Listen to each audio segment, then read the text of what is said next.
So Baldur's Gate I finished, but then Baldur's Gate 2 I think needed some sort of update because it couldn't be done. I never actually finished Baldur's Gate 2. Yeah, or maybe Baldur's Gate needed something that you had to update it because I think you couldn't get through the Baldur's Gate unless you patched it or something, and my internet sucked. And this is 98, 99, so I did finish the first one, but never the second one. There's a bunch of expansions for each one. Yeah. Kind of forgot they didn't make Icewind Dale. I just kind of lumped it all together. Isn't that weird? Yeah. Now that I think about it, I remember different logos in the loading, but it was a surprise. I was shocked. I was like, oh yeah, I didn't. Because I did play those too. I was like, oh good.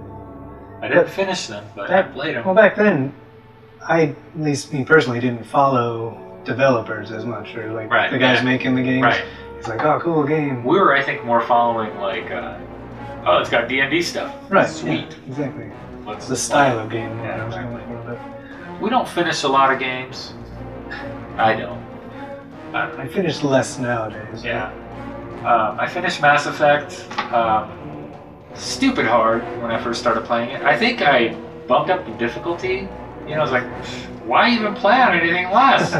and then that was it. It was like, when I did, I was like, man, They get really hard. Well, the harder difficulties are actually meant for a second playthrough. Yeah, and I didn't. And I've actually recently realize that the first time I played it. Gone back through Mass Effect 1 and 2, and I'm in the middle of 3 playing with my wife.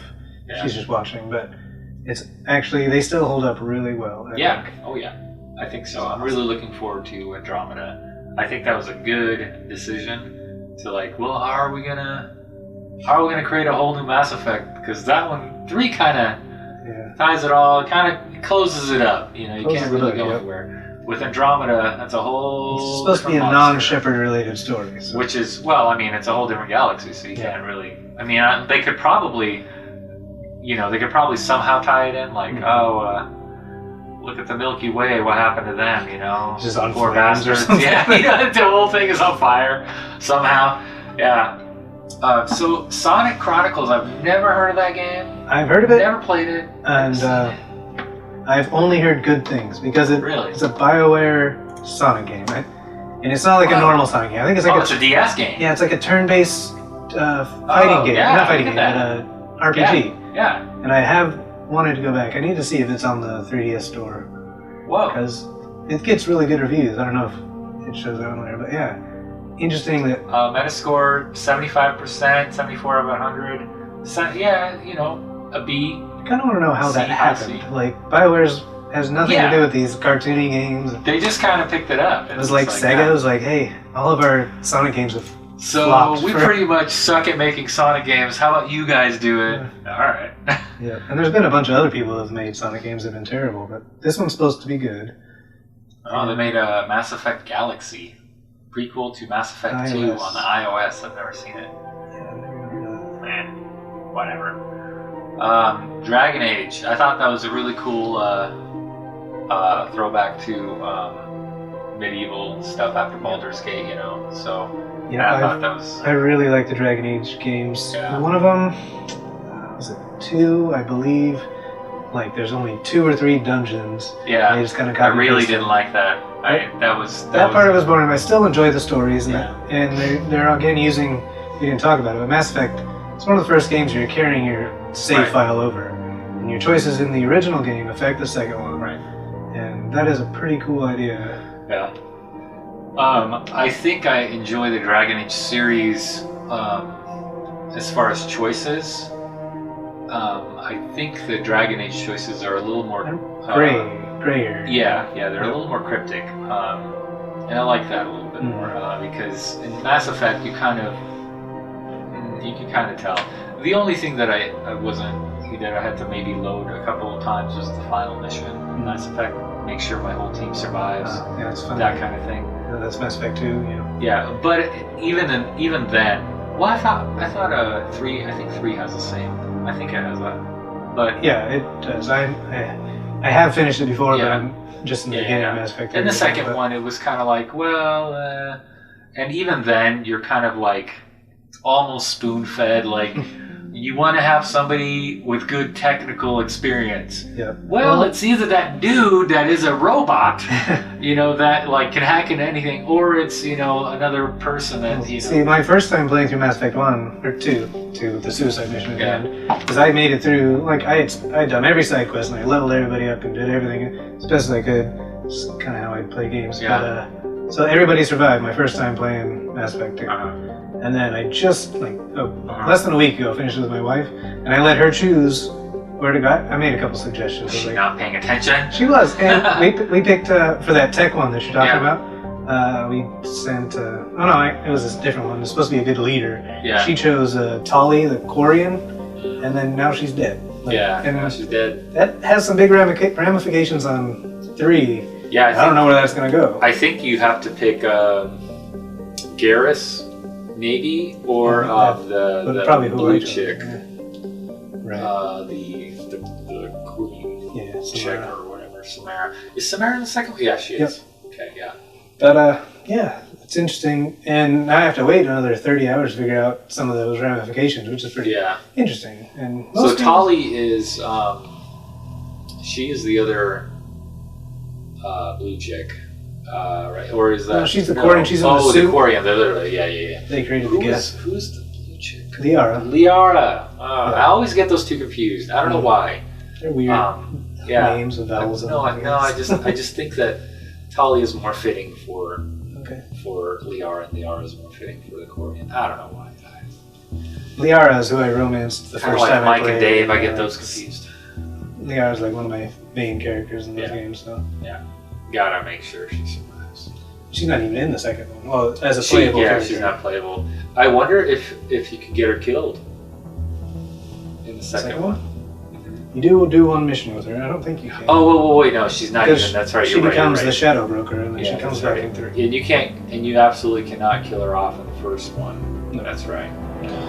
There's only 2 people who can die in the first one. Yeah, Ashley or. One is you have to kill one of them, one of the humans, and then Rex can die. Rex, yeah. Which I've never had. I killed that bastard so fast. Oh yeah. I like Rex. I've never killed him. No, the first time I didn't, but the second time I'm like, fine, whatever, dude. Anyways, Rex, I just shot to death, man. I didn't want to hear his lip anymore. I like Rex, and we used him a lot in my second playthrough with my wife. And but the kind of lame thing is, if you do kill him, they just replace him with a different generic guy in the second game because you have to meet him. Yeah. So that's kind of lame. Yeah. There should be huge ramifications, I think. Yeah, I think so too. Like, but that also creates a lot of development time that Right. not everybody's going to see. It's kind of a waste of resources. But. Yeah.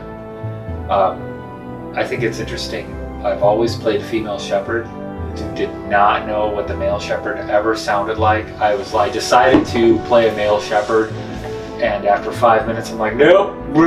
Jennifer Hale is like way better voice actor. Oh yeah. I don't even know the other guys. The other guy's all right, but I'm just so used to her. Like, Yeah, I'm just so used to her voice because I played him for 3 games. And like the first 2, all the marketing was male shepherd, which is kind of lame. And then on the third one, they had the reversible disc case, which was cool. So you had male shepherd or female shepherd. So I thought that was cool. But she's definitely way better. Yeah, just cooler sounding even. She's got that smoky voice or something, you know. Like both of them kind of do, but they're actually pretty similar vocal structure. But I just I just got way too used to it after because once you start your first shepherd, you kind of carry her through, and you know. And that's also the weird thing is like, so yeah, I played through Mass Effect 1, and then like the marketing's coming on for Mass Effect 2, like originally, and you're like, wait, that's not what Shepard looks like. Yeah. Because you create your own guy, and you're with him for 30, 40, 70 hours. Who is this guy? And then all the marketing's just like bald-headed meathead. You're like, is that Shepard? What? Yeah. My Shepard's a pretty woman. Yeah. I did make a really ugly dude one time, just to see. Still didn't like him. Still went back to my ugly chick.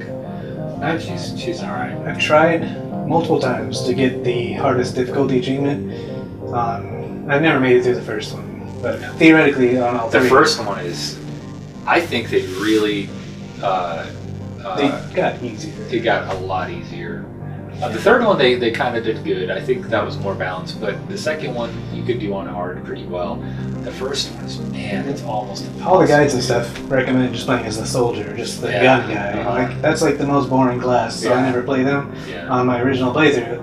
So then I'm looking at 2 more playthroughs to level up the soldier guy and go through again. Like that's what I've never made it to. Mass Effect 2, that's the only achievement I need is hardest difficulty. But probably never get it. And so, especially since I just played it through it again, I have to go do it again 2 more times. But.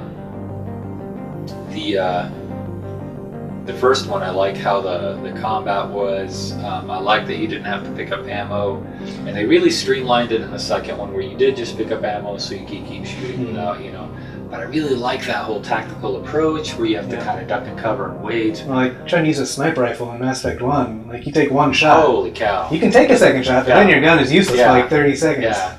And if your skill isn't like your sniper skill, the scope is like you're like drunk. You don't know how to use a gun at that point. Yeah. Like it weighs 50 pounds. What's going on? Why are you doing this? Just look through this. I think that's kind of funny. If you look at these three games separately, like playing 2 years apart or however, I think it's about 2 to 3 years apart each one. Like you kind of forget all the little changes they make, but then playing through them all in like a month and a half or 2 months, and like it's really drastic. Like the ammo is way different, and the inventory, like all the little armor slots and all the stuff in Mass Effect 1. It's really intricate. It's more RPG, back to their Baldur's Gate kind of stuff. Yeah. And then Mass Effect 2, like, just gets rid of it. You have an armor shelf, and you can like put a new helmet on. That's basically it. Yeah, and that's kind of lousy to me. Like, they don't really do that much, They made it for a broader audience. I don't appreciate that personally, but I could see, they have CEOs and they're like pushing for the money. Maggie probably appreciated it. She probably didn't like the inventory screens. So I'm scrolling through, changing my weapons every 15 minutes. Yeah. Like, oh, this one's got 12 more damage. Can I change it up? I like the Citadel in the first one a lot. The third one I liked it a lot. Yeah. The Citadel. The third one was alright. Big improvement over the second one. The biggest disappointment. You don't even need to go there. Yeah, huge disappointment to me. Well, they kind of separate you from that because you're working for Cerberus. And Cerberus is a terrorist company, so they're like, stay out there. So you go to the Citadel a couple times, but you don't really need to go there. And I wish they had something on the Cerberus side that was huge like that, like a Cerberus city or something. Mother base. Yeah. And then when you go and fight the, I really like the what's his name? Not the banker, the huge broker, the shadow broker. I like the shadow broker. I like how I think he comes in and he's just like this omnipotent, like being, and then you're like, nah, dude, you're just a trophy, whatever. You're nothing. You're not intelligent. It's cool that they use a race that hasn't been mentioned at all. Right. And you don't know what it is. Yeah, it actually looks like a creature from Dragon Age. It looks like one of the beasts. It's just a monster, man. And he was pretty tough my first playthrough. I'm like, man, how do you do this? And then my second playthrough, knowing all the quirks and stuff to it, it was really kind of easy. I died a few times on my this most recent playthrough, but it's been 5-6 years since I played. You forget about it. But he's a pretty fun boss, I think. And they also, like, you bring 3 people into the mission, just like all the missions, but I brought Garrus, and he just gets knocked out by some random debris, so he's not in the fight. It's just you and Lara, which is also kind of interesting. Yeah, I think that's neat how they do that, how they did that specifically. And if you choose wrong, man, that's a tough fight if you choose wrong. If you're like super weak character, or like you're not a strong solo-ish character, it's been really hard. It's really tough, especially if you're just a bionic. Like that's all you do. You have like a handgun and or whatever. Yeah, it's tough. That was a good part. The third Mass Effect, I thought was great. I love the multiplayer on it. I didn't get into multiplayer until about halfway in on it. And then I started doing the multiplayer mission type stuff, and it really reminded me of I used to play Ultrazone, with it's just laser tag. I was thinking video. Soldiers and I used to go play some laser tag and with Dave and all these high school buddies, and loved it, man. We were top notch, and this really reminded me of laser tag, and it was really great how they did it. I enjoyed it. I didn't spend too much time in it, but yeah, that took a lot of hours away from. And I mean, I got the defense readiness up to 100%. It actually affects your single player ending, if I remember correctly. Which might be a problem now. Thinking about it now, that's one of the achievements I'm missing is perfect defense rating going into the final mission. Yeah. And if nobody's playing online, is that going to be impossible? A lot of people still are. Really? Oh yeah. I think when I went on just like a year ago. Were you on PC? No, on my PS3, and there is a lot of going on. Check it out. And I did, I can't play anything but gold. Whatever the platinum I think that they're on. It's really like once you get certain weapons, man, you start rallying. It's cooperative multiplayer. It's not like it is. Yeah. And that's great. That's what I like. That was the other thing that I like is you're just going against PC. They're throwing bots at you, and they really don't pull any punches really. Like it's tough, and the best thing about it is you literally at phase or like your 10th wave, you're like just crawling for survival. You're just trying to make it, and I love that part. You're never just conquered. Got it. It's always like, can you survive this for another 30 seconds? If you can't, that's it, you're dead, Part of the reason I didn't get into it too much is you're not Shepherd, which makes sense because you just have 20 Shepherds right now. But I think you have to create a whole new character, or you pick from these five. Well, you got a whole ton of classes but too. They're all super generic though, right? No. It's like Biotic guy. No, you cannot. Well, I don't know. But they're not the characters that I've spent 200 hours on. So. You could level them up. I think, if I remember right, you could level them up just the same. Yeah, they level. And you could. I think you could. They're generic, like human. They're a little more generic. Quarian soldier. Yeah. They don't even have names. Yeah. I guess not. You could name them. I think. But you could customize their colors. But to me, BioWare's always been very story driven. You're your character. Yeah. I don't know. But it was fun. I appreciated it because it was just a 3-win, and I leveled up all my guys, and I like doing that. And it really kind of, when I went back to the mission or the single player campaign, super easy. It made it a lot easier because it really honed my my reaction, skills, my tactics, everything. Just fighting enemies that I actually haven't even met yet, like the. That Banshee, what is it called? That thing that can, I don't know, I think it throws force at you or something. I don't know, it does a lot of damage. It's one of the bad mamajas. Still haven't met a lot of the Mass Effect 3 guys again. I forgot them all. Yeah. Once you'll know what I'm talking about. I got introduced some of the stronger character or the stronger enemies early on, and that made me a lot better player. For the campaign mode, and it was a good game. It was probably good practice for the insanity and difficulty. Yeah, it was a good. I thought it was well rounded. I did not mind the ending. I didn't care that they were all the same. Essentially, swap. Yeah, I almost expected that. It's like, how much drastically different is it going to be? It's more than just that final thing because it's 200 hours of choices. Right. Yeah. And that Mass Effect 3 is all about resolutions. Like the whole game is getting these story resolutions that all Tali, which I don't have anymore, I don't get hers. I guess hers was dying in Mass Effect 2, but Garrus and Edie and Joker and it's all. I wonder if Edie and Joker get together and make babies. Now that they're essentially. Now my wife can't watch the end of this video. We haven't actually started that yet because that happens in 3. Yeah. Well, they actually got some very cool voice actors, not voice actors, they're real actors. Like Seth Green. Yeah, I like that. Well, he was all up for it. He's into it. He was in the whole time. Yeah. And he does an awesome job. Yeah. And the elusive man, Martin. Oh yeah, Martin Sheen. Yeah. He does great. He's awesome. And I totally, like, as soon as he spoke, I'm like, that's Martin Sheen. Yeah. That's sweet. Yeah, I like him a lot. I was just They even made him look like Martin a Sheen. little bit, yeah. Crazy eyes, though. Yeah. What is that all about? Like, upgrades? Yeah, well, he's Cerberus, dude, you know? He's probably born blind or something, or maybe he wasn't. Maybe he's just like, these suck, you know? I can't see all 2 miles. screens. Yeah, you know, I need to zoom in. I need the zoom function.